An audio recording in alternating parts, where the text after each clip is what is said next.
After my car accident, I decided to feign amnesia to mess with my husband and son. Who are you? I asked. A glint of amusement flashed in my son's eyes as he brought a woman from outside the hospital room and said, "Ma'am, my parents and I are just here to visit." My husband stood silent beside him, implicitly approving of his son's little game. "Ma'am, my parents and I are just here to visit." My son's soft, innocent voice echoed in the hospital room. With a bandage wrapped around my forehead, I looked down at my 5-year-old son, Evan Blake, holding onto 2 hands, a mischievous grin on his face. My husband, Lucas Blake, standing beside me in his perfectly tailored suit, looked at me with an intense, searching gaze, but didn't correct our son's choice of words. The woman Evan held onto wore a long, flowing white dress. She looked elegant and gentle but turned slightly flustered when I stared at her, tucking her hair behind her ear in a nervous gesture. When Evan noticed my attention on Annie Wynn, he quickly stepped forward, positioning himself protectively between me and Annie, his mother figure. If I were truly suffering from amnesia, I might actually believe I was watching a perfectly happy family of 3. Evan tugged on Lucas's hand,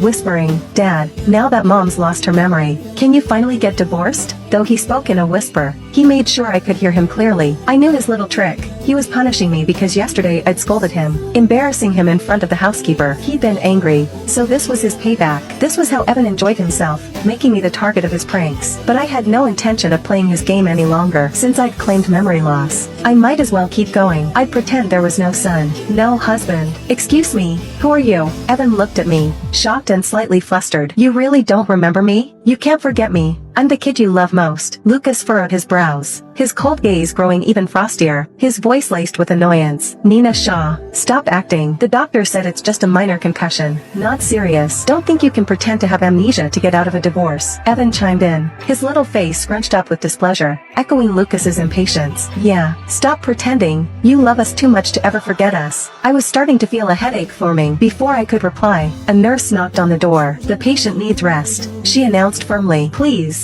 all non-family members, step outside." Without a word, Lucas and Evan turned and left with Annie trailing after them. The young nurse entered, glancing back at them and said, "Your husband was here earlier. He just stepped out to grab some soup for you." "My husband?" My mind stalled a bit. "Wasn't my husband just escorted out by you?" The nurse blinked in surprise. "Yes, he's very handsome. I remember him from 4 years ago when I worked in obstetrics. He never left your side then. He always waited outside so attentively during your prenatal checkups." She continued, "We all thought he was one of the rare ones, tall, kind, attentive, and not once on his phone. We actually started to believe in love again, thanks to him." She paused, then laughed a little. "By the way, who are those 2? They're good looking, but they look like they were here to collect a debt or something." I couldn't help but chuckle. During all 14 of my prenatal checkups, Lucas hadn't come once. The man who had always been by my side was my younger half-brother, Chris Shaw, who was only 18 at the time. I didn't bother explaining my relationship with Lucas and Evan. Soon enough, it wouldn't matter. Moments later, Chris came in with a food container, slightly out of breath. My stomach growled at the sight. I hadn't eaten all day, and the hunger pangs had turned to pain. Chris carefully opened the container, setting out the soup, napkins, water, and spoon with meticulous care. "It's warm water, and your favorite congee with pork and egg. Eat up, I'll peel the egg for you." Ever since I first met Chris at 15, he'd been a steady, dependable presence. With a few bites, my stomach finally settled. When I looked up, I noticed his eyes were red, his lips trembling as he spoke with a hint of a quiver. "When I heard you'd been in a car accident, I was scared to death." I felt a pang of warmth, a bittersweetness welling up. Who wouldn't be terrified of a car crash? I'd been lucky, at least, not to be badly hurt. I thought I'd give Lucas and Evan a little scare, to make them laugh by pretending to lose my memory. But a person without a heart, well, how could they feel worry? A few days later, I was discharged from the hospital. I told the doctors firmly that, aside from Lucas and Evan, I remembered everyone and everything else just fine. The doctor explained to Lucas that my memory loss was only temporary, caused by the concussion, and that I'd gradually regain full recollection. Back in Lucas's house, I climbed the stairs, ignoring the cheerful piano melody coming from the living room. Evan and Annie were playing a duet, and when they finished, Annie gave him a proud thumbs up. "Our little pianist, you're amazing." Evan blushed and grinned. "It's because you're such a good teacher, the perfect picture of a loving mother and child." Without a word, I continued up the stairs, watching Evan's smile vanish when he noticed me. Annie quickly stood up. "Mrs. Blake,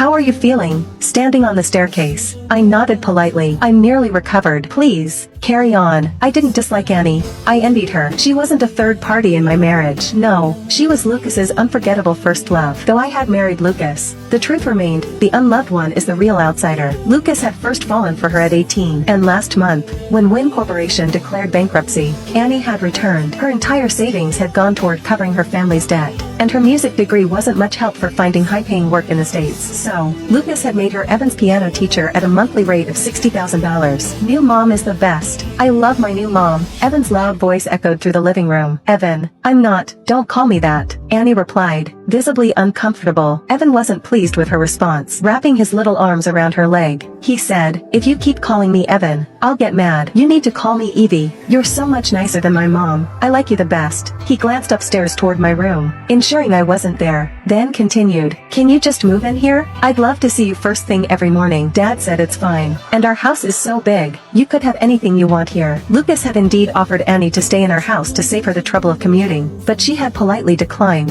opting instead to rent a place. Evan, you need to practice today's piece, Annie reminded him gently. He shook his head, determined to have her stay. Are you scared of my mom? Don't worry, Dad and I will protect you. She'd do anything Dad says. She wouldn't dare do anything to you. Evan knew exactly what to say to jab at my weak points. I put on my pearl earrings, moving deliberately as I walked downstairs. Annie looked visibly uncomfortable as I approached. Annie, why don't you stay here? I said. I know you spend hours on the bus every day. Don't worry, you're more than welcome. Evan looked stunned, caught off guard. Usually, if Lucas drunkenly uttered Annie's name, I'd tear up. I suppose he thought he'd found the perfect weapon to punish me. But today, his weapon seemed to have lost its sting. I want ice cream, Evan demanded. Get me 2. No, 10 of them. The only response was the sound of the door closing behind me. After days of looking a mess in the hospital, I needed a skincare session. A driver was already waiting for me outside. As the door clicked shut, Evan's expression crumbled. Sir, here's the ice cream, the housekeeper said, retrieving it from the freezer. Who said I wanted it? He threw the ice cream to the floor,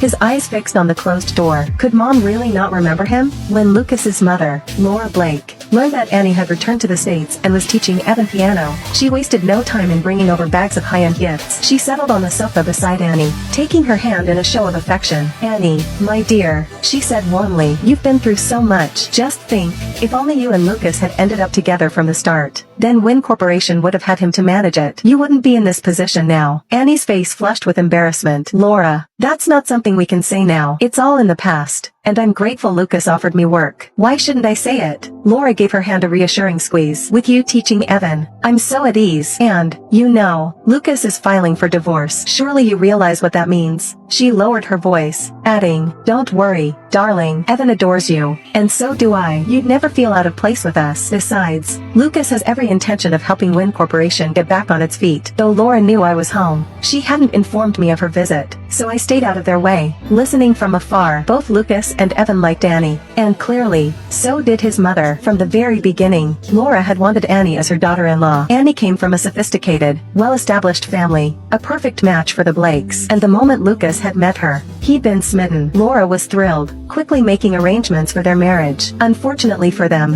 Annie hadn't shared Lucas's feelings. She'd rejected his confession and left to study music abroad. Laura, though disappointed, respected Annie's independence, admiring her ambition and sense of self. As for me, from a small, ordinary family, I'd been labeled vain and ambitious, supposedly marrying Lucas for wealth. Laura's restraint kept her from making her disdain obvious, but I could sense her disapproval. Sometimes, I wondered if Annie had married Lucas from the start. Maybe everyone would have been much happier. A buzzing noise jolted me from my thoughts, a notification that my insurance payout from the accident had finally come in. I thought the accident would be a distant memory over time, but closing my eyes brought everything back as if it had just happened. It was pouring rain that night, and Lucas and I were driving on the highway when he took a call. I could hear the voice on the other end clearly. Mr. Blake, we've got a group of debt collectors causing trouble at the Wynn residence. They're harassing Miss Wynn. Lucas shot a quick glance my way. I knew he wasn't asking for my opinion. He was telling me he intended to go to Annie's. I was silent as he turned onto the road that led us farther from home and closer to the Wynn residence. Just drop me at the next rest area. I'll get a cab, I told him softly. Once I got out, even with an umbrella, I was soaked within seconds. Lucas sped off in his black Bentley, splashing water in my face as he disappeared. That was when I felt it, the rusted out feeling of love, washed clean in the rain.